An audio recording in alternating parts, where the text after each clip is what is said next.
আসসালামু আলাইকুম। দ্বিতীয় শ্রেণীর শিক্ষার্থীরা কেমন আছে সবাই? আশা করি সবাই ভালো আছো। খেয়াল করো, আজকে আমরা তোমাদের বাংলা বইয়ের পাঠ 27 নিয়ে আলোচনা করব। পাঠ 27 এর নাম হচ্ছে স্কুলের মাঠে। তো দেখো শিক্ষার্থীরা, এখানে কি লেখা রয়েছে? স্কুলে খেলাধুলার প্রতিযোগিতা হবে, সবাই খেলার মাঠে জড়ো হলো। তিথি খুব খুশি, তার খেলতে ভালো লাগে।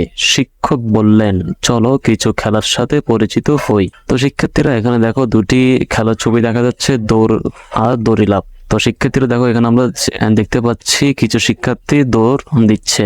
এখানে আমরা দেখতে পাচ্ছি কিছু শিক্ষার্থী দড়িলাফ খেলা খেলতেছে, ঠিক না শিক্ষার্থীরা? 3 নম্বর ছবি হচ্ছে দীর্ঘলাফ। দীর্ঘলাফ মানে কি স্যার? এক জায়গা থেকে দৌড় মারি আসবে, দৌড় মেরে এসে একটা দাগ দেওয়া থাকবে, ওই দাগ থেকে কে কতটুক দূরে লাফাতে পারে, এটা হচ্ছে দীর্ঘলাফ খেলা। তারপর দেখেন স্যার, মোরগ লড়াই খেলা। মোরগ লড়াই খেলাটা কিভাবে খেলতে হবে স্যার? আমাদের একটি পা বাঁকা করব, বাঁকা পাটা আমরা পিছনে হাত দিয়ে ধরবো, তারপরে কে কাকে ফেলতে পারে, এটা হচ্ছে মোরগ লড়াই খেলা। তো শিক্ষার্থীরা দেখো, বিস্কুট দৌড়। তো উপরে বিস্কুট গুলো একজন শিক্ষক লড়াতে থাকবেন, কে কার আগে বিস্কুটটি মুখে নিয়ে খেতে পারে, এটাই হচ্ছে বিস্কুট দৌড় খেলা। আর বল নিক্ষেপ খেলা দেখো, একজন শিক্ষার্থীকে বলটি নেওয়ার চেষ্টা করতে হবে, আর অপর শিক্ষার্থীরা কি করবে? একজন আরেকজনকে বল ছুঁড়ে মারবে, যাতে এই শিক্ষার্থী বল নিতে না পারে, এটা হচ্ছে বল নিক্ষেপ খেলা। শিক্ষক বললেন, এবার নিচের ছকটি দেখো, খেলায় অংশ নেওয়ার জন্য ছকটি পূরণ করো। তো শিক্ষার্থীরা দেখো, এখানে বলছে ক্রীড়া প্রতিযোগিতা। প্রতিযোগীর নাম, শ্রেণী, শাখা, রোল। কোন কোন খেলায় অংশ নিতে চাও, টিক চিহ্ন দাও। তো শিক্ষার্থীরা, তোমরা এই ছকটা কিভাবে পূরণ করবা, আমি তোমাদের সুবিধার্থে ছকটি পূরণ করে দেখাচ্ছি, দেখো। শিক্ষার্থীরা খেয়াল করো, তোমরা কিভাবে ছকটা পূরণ করবে। দেখো, এখানে লেখা রয়েছে প্রতিযোগীর নাম। শিক্ষার্থীরা, এখানে তোমাদের নাম লিখতে হবে। ধরো আমি লিখে দিয়েছি রিমি, ঠিক আছে? এখানে তোমরা তোমাদের নাম লিখবা।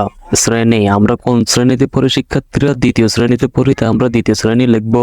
শাখা লিখবো আমরা যে শাখা, আমাদের শ্রেণীতে আমরা যে শাখায় পড়ি, আমরা সেই শাখাটির নাম লিখবো। ধরো জবা লেখা হলো এখানে, ঠিক আছে? তো শিক্ষার্থীরা, তোমরা তোমাদের রোল নাম্বার এখানে লিখবা। ধরো এখানে নমুনা হিসেবে 3 লেখা হলো।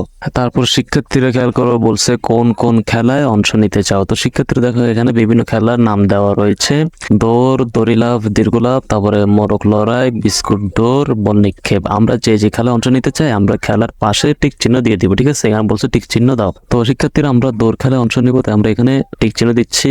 দড়িলাফ খেলায় অংশ নিব আমরা, তাহলে আমরা এখানে টিক চিহ্ন দিচ্ছি। তারপর শিক্ষার্থীরা, আমরা বিস্কুট দৌড় খেলায় অংশ নিব, তাইলে আমরা বিস্কুট দৌড় খেলায় টিক চিহ্ন দিচ্ছি। অত শিক্ষার্থীরা, তোমরা যে যে খেলা অংশ নিতে চাচ্ছ, ওই ঘরে টিক চিহ্ন দিবা। এভাবে তোমরা ছকটা পূরণ করবা।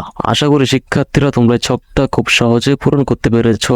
পরবর্তী ভিডিও ক্লাসে আমরা শিক্ষার্থীরা পাঠ 28 নিয়ে আলোচনা করব। পরবর্তী ভিডিও ক্লাসটি দেখার জন্য তোমরা ভিডিওর নিচে যে সাবস্ক্রাইব লেখা রয়েছে, ওই সাবস্ক্রাইব লেখার উপরে ক্লিক করে রাখো। তোমরা এরকম বাংলা ক্লাসগুলো তোমাদের সহপাঠীদের সাথে শেয়ার করে দাও, যাতে তোমাদের সহপাঠীরাও এভাবে খুব সহজে বাংলা শিখতে পারে। সবাই ভালো থাকবা, সুস্থ থাকবা। এতক্ষণ ক্লাসটি দেখার জন্য সবাইকে ধন্যবাদ।